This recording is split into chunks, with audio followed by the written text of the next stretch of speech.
नमस्कार विद्यार्थियों, मैं स्नेहा सिंगाठिया और एमकेएच की इस वीडियो में आप सभी का स्वागत है। आज की इस वीडियो में आपकी जो 9th की जो कक्षा 9 की हिंदी की पाठ्य पुस्तक है क्षितिज, उसका अध्याय नंबर 5 करने वाले हैं, जिसका नाम है नाना साहब की पुत्री देवी मैना को भस्म कर दिया गया। देखिए, इस अध्याय को शुरू करने से पहले इसकी जो लेखिका है चपला देवी, उनका जो परिचय है वो हम जान लेते हैं पहले, और उसके बाद हम इनकी जो रचना है इसके बारे में पढ़ेंगे। तो द्विवेदी युग की लेखिका चपला देवी के व्यक्तित्व और कृतित्व के बारे में जानकारी उपलब्ध नहीं हो पाई है। हालांकि इसके बारे में इस तरह की व्यक्तित्व रिलेटेड जो जानकारी है वो हमें नहीं मिल पाई है। स्वतंत्रता आंदोलन के दौरान पुरुष लेखकों के साथ साथ अनेक महिलाओं ने भी अपने अपने लेखन से आज़ादी के आंदोलन को गति दी। उसमें से एक लेखिका चपला देवी भी रही। कई बार अनेक रचनाकार इतिहास में दर्ज होने से रह जाते हैं, चपला देवी भी उन्हीं में से एक है। यह एक ऐतिहासिक सच्चाई है कि सन 1857 की क्रांति में विद्रोही नेता धुंधुपंत नाना साहब की पुत्री बालिका मैना आज़ादी की नन्ही सिपाही थी, जिसे अंग्रेजों ने जलाकर मार डाला। बालिका मैना के बलिदान की कहानी को चपला ने इस गद्य रचना में प्रस्तुत किया है। यह गद्य रचना जिस शैली में लिखी गई है, उसे हम रिपोर्टाज का प्रारंभिक रूप कह सकते हैं। तो इस अध्याय के बारे में, मातृभूमि की स्वतंत्रता और उसकी रक्षा के लिए जिन्होंने अपने प्राण न्यौछावर कर दिए, उनके जीवन का उत्कर्ष हमारे लिए गौरव और सम्मान की बात है। उस गौरवशाली किंतु विस्तृत परंपरा से किशोर पीढ़ी को परिचित कराने के उद्देश्य से इस रचना को हिंदू पंच के बलिदान अंक से लिया गया है और हिंदी गद्य के प्रारंभिक रूप को विद्यार्थी जान पाए, इसलिए इस गद्य रचना को मुद्रण और वर्तनी में बिना किसी परिवर्तन के अविकल प्रस्तुत करने का प्रयास किया गया है। बहुत बढ़िया। तो चलिए अध्याय जो है उसे शुरू करते हैं। नाना साहब की पुत्री देवी मैना को भस्म कर दिया गया। देखिए, सन 1857 ईस्वी के विद्रोही नेता धुंधुपंत नाना साहब कानपुर में असफल होने पर जब भागने लगे तो वे जल्दी में अपनी पुत्री मैना को साथ न ले जा सके। देवी मैना बिठूर में पिता के महल में रहती थी, पर विद्रोह दमन करने के बाद अंग्रेजों ने बड़ी ही क्रूरता से उस निरीह और निरपराध देवी को अग्नि में भस्म कर दिया। उसका रोमांचकारी वर्णन पाषाण हृदय को भी एक बार दबीभूत कर देता है। कानपुर में भीषण हत्याकांड करने के बाद अंग्रेजों का सैनिक दल बिठूर की ओर गया। बिठूर में नाना साहब का राजमहल लूट लिया गया, पर उसमें बहुत थोड़ी संपत्ति अंग्रेजों के हाथ लगी। इसके बाद अंग्रेजों ने तोप के गोलों से नाना साहब का महल भस्म कर देने का निश्चय किया। सैनिक दल ने जब वहां तोपें लगाईं, उस समय महल के बरामदे में एक अत्यंत सुंदर बालिका आकर खड़ी हो गई।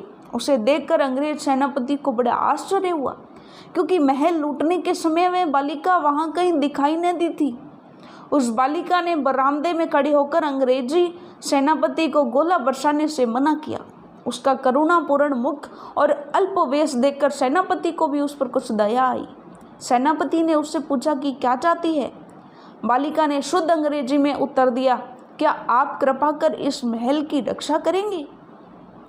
सेनापति, क्यों, तुम्हारा इसमें क्या उद्देश्य है? बालिका, आप ही बताइए कि यह मकान गिराने से आपका क्या उद्देश्य है? सेनापति, यह मकान विद्रोहियों के नेता नाना साहब का वास स्थान था। सरकार ने इसे विध्वंस कर देने की आज्ञा दी है। बालिका, आपके विरुद्ध जिन्होंने शस्त्र उठाए थे वे दोषी हैं, पर इस जड़ पदार्थ मकान ने आपका क्या अपराध किया है? मेरा उद्देश्य इतना ही है कि यह स्थान मुझे बहुत प्रिय है, इसी से मैं प्रार्थना करती हूँ कि इस मकान की रक्षा कीजिए। सेनापति ने दुख प्रकट करते हुए कहा कि कर्तव्य के अनुरोध से मुझे यह मकान गिराना ही होगा। इस पर उस बालिका ने अपना परिचय कराते हुए कहा कि मैं जानती हूँ कि आप जनरल हे हैं। आपकी प्यारी कन्या मैं और मुझ में बहुत प्रेम संबंध था, यानी उनकी जो बेटी थी मैरी में वो और जो लड़की है उसमें प्रेम संबंध था, यानी वो मित्र थी। कई वर्ष पूर्व मैरी मेरे पास बराबर आती थी और मुझे हृदय से चाहती थी। उस समय आप भी हमारे यहाँ आते थे और मुझे अपनी पुत्री के ही समान प्यार करते थे। मालूम होता है कि आप वे सब बातें भूल गए हैं। मैरी की मृत्यु से मैं बहुत दुखी हुई थी। उसकी एक चिट्ठी मेरे पास अब तक है। यह सुनकर सेनापति के होश उड़ गए। उसे बड़ा आश्चर्य हुआ और फिर उसने उस बालिका को भी पहचाना और कहा, अरे यह तो नाना साहब की कन्या मैना है। सेनापति हे कुछ क्षण ठहर कर बोले, हाँ मैंने तुम्हें पहचाना और तुम मेरी पुत्री मैरी की सहचरी हो, किंतु मैं जिस सरकार का नौकर हूँ उसकी आज्ञा नहीं डाल सकता, तो भी मैं तुम्हारी रक्षा का प्रयत्न करूँगा। इसी समय प्रधान सेनापति जनरल आउटरम वहाँ आ पहुँचे और उन्होंने बिगड़कर सेनापति हे से कहा, नाना का महल अभी तक तोप से क्यों नहीं उड़ाया गया? सेनापति हे ने विनयपूर्वक कहा, मैं इसी फिक्र में हूँ, किंतु आपसे एक निवेदन है, क्या किसी तरह नाना का महल बच सकता है? आउटरम, गवर्नर जनरल की आज्ञा के बिना यह संभव नहीं। नाना साहब पर अंग्रेजों का क्रोध बहुत अधिक है। नाना के वंश या महल पर दया दिखाना असंभव है। सेनापति है तो लॉर्ड कैनिंग यानी गवर्नर जनरल को इस विषय का एक तार देना चाहिए। आउटरम, आखिर आप ऐसा क्यों चाहते हैं? हम यह महल विध्वंस किए बिना और नाना के लड़के को गिरफ्तार किए बिना नहीं छोड़ सकते। सेनापति है मन में दुखी होकर वहां से चला गया। इसके बाद जनरल आउटरम ने नाना का महल फिर घेर लिया। महल का फाटक तोड़कर अंग्रेज सिपाही भीतर घुस गए और मैना को खोजने लगे, किंतु आश्चर्य है कि सारे महल का कोना कोना खोज डाला पर मैना का पता नहीं लगा।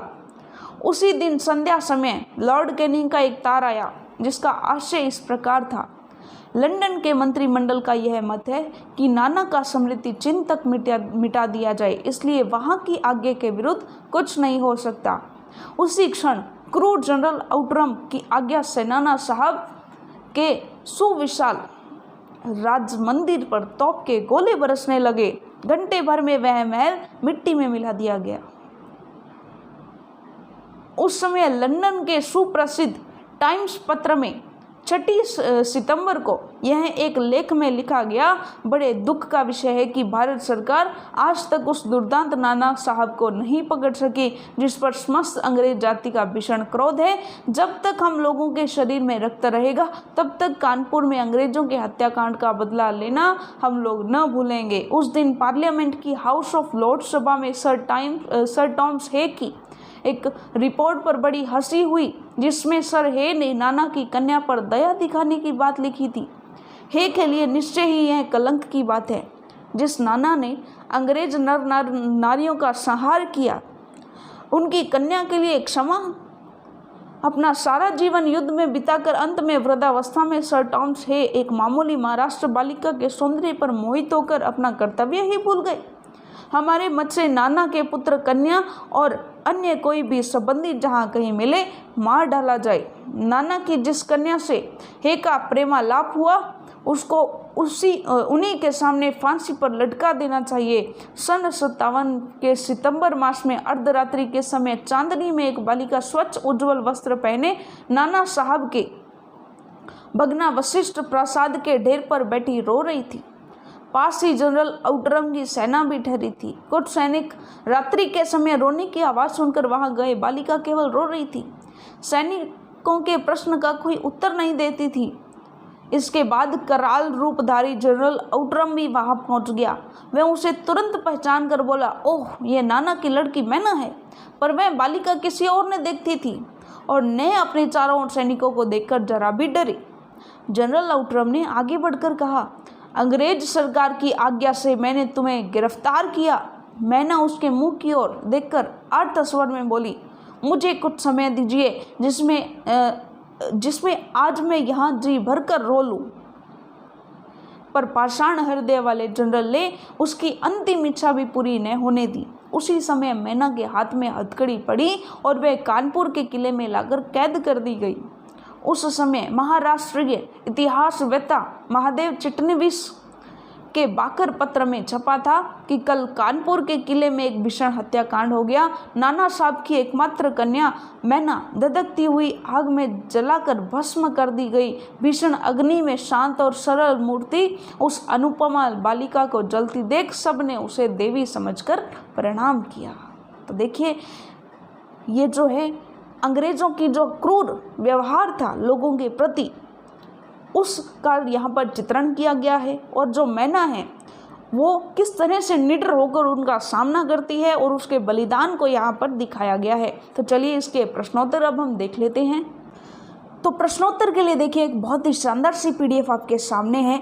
इसका पहला प्रश्न हम देखते हैं, बालिका मैना ने सेनापति हे को कौन कौन से तर्क देकर महल की रक्षा के लिए प्रेरित किया।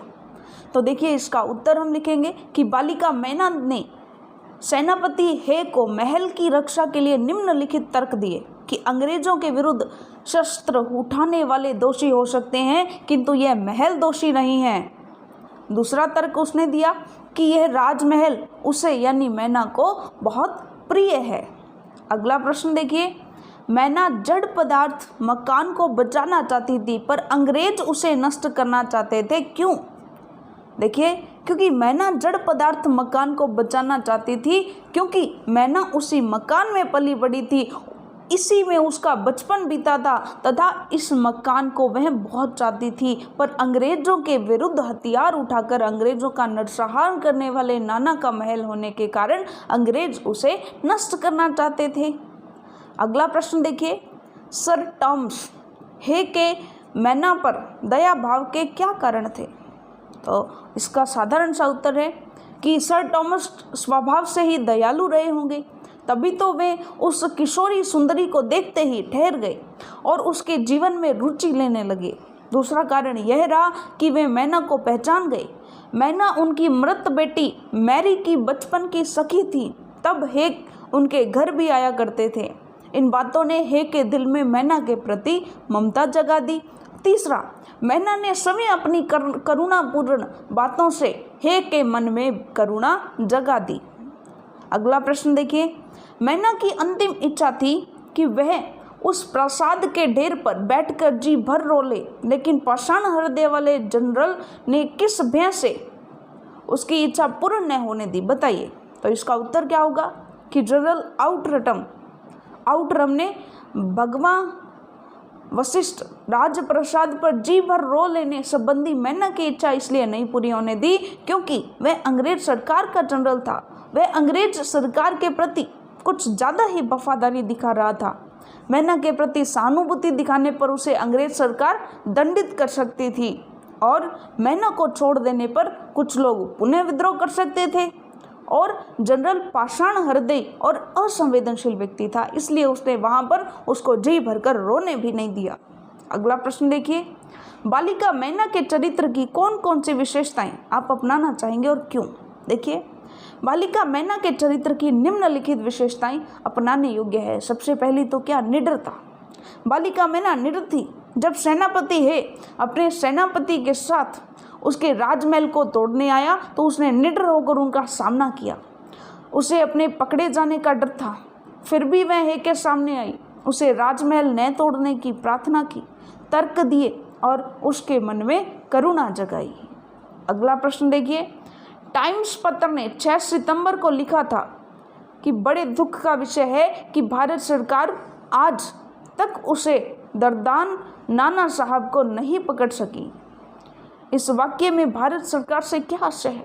इस वाक्य में भारत सरकार से आशय है पराधीन भारत में ब्रिटिश शासन के निर्देश पर चलने वाली वह सरकार जिसे अंग्रेज अधिकारी चलाते थे। ये भारतीयों की सरकार नहीं है, ध्यान रखना। पराधीन भारत था, गुलाम भारत पर अंग्रेजों का जो शासन चलता था उस सरकार की बात कही गई है और भारतीयों पर जो अत्याचारपूर्ण व्यवहार करते थे। चलिए, तो ये हमारा अध्याय होता है पूरा और अगले अध्याय के लिए मिलेंगे हम हमारी अगली वीडियो में। तब तक के लिए धन्यवाद।